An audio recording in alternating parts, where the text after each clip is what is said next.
আচ্ছা, পুরুষ মানুষ কেমন হয়? সে কি মানুষ হতে পারে? আমি বলব অবশ্যই হতে পারে। তবে এই প্রসঙ্গে কথা বলতে গেলে দু একটা কথা তো বলতেই হয়। অবশ্য আমার দৃষ্টিভঙ্গি থেকে মনে হয় একটা পুরুষ তো জন্মসূত্রেই পুরুষ হয়।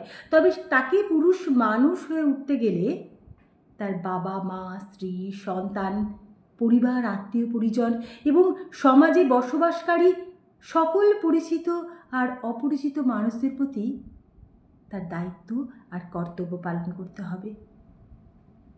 অবশ্য এই দায়িত্ব আর কর্তব্য পালন করতে গিয়ে তাদের অনেক দুঃখ কষ্ট কাঁধে বয়ে বেরিয়ে নিয়ে যেতে হয়। সেই দুঃখ কষ্টগুলো এইসব পুরুষ মানুষগুলো সকলকে দেখাতে চায় না। তারা কাপুরুষতা বলে মনে করে এটাকে।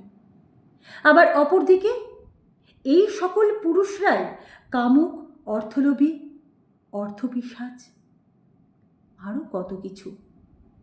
সমাজে রাজনীতিবিদ থেকে শুরু করে উকিল, বড় বড় আমলা, ডাক্তার, সব স্তরেই এই ধরনের ঘুণধরা পুরুষদের উপস্থিতি কিন্তু লক্ষ্য করা যায়। শুধু এখানেই থেমে থাকে না এইসব পুরুষরা। নারীদের প্রতি অসম্মান, কটূক্তি, এমনকি ধর্ষণের মতো মারাত্মক মারাত্মক ঘটনার সঙ্গে অঙ্গাঙ্গিকভাবে জড়িত। আর তখনই তো এই সকল পুরুষের বিরুদ্ধে সমাজের সকল পুরুষ মানুষ এবং নারী মানুষের প্রার্থনার কেন্দ্রবিন্দু হয়ে ওঠেন মা দুর্গা, যিনি ৩ বার ৩ রূপে অসুর দলন করেছেন। আর ৩ বারই অসুর পরাজিত হয়ে একটাই প্রার্থনা, একটাই আকুতি জানিয়েছেন মা দুর্গার কাছে, যেন তাঁর পায়ের কাছে তার স্থান হয়।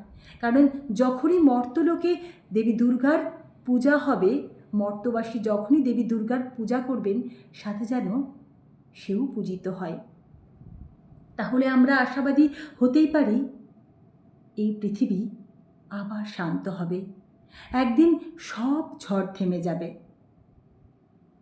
আর পৃথিবী থেকে সমস্ত কাপুরুষ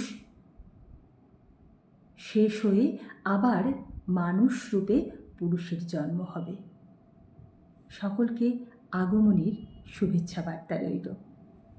ভালো কাটাবেন শারদ অনুষ্ঠান, শারদোৎসব।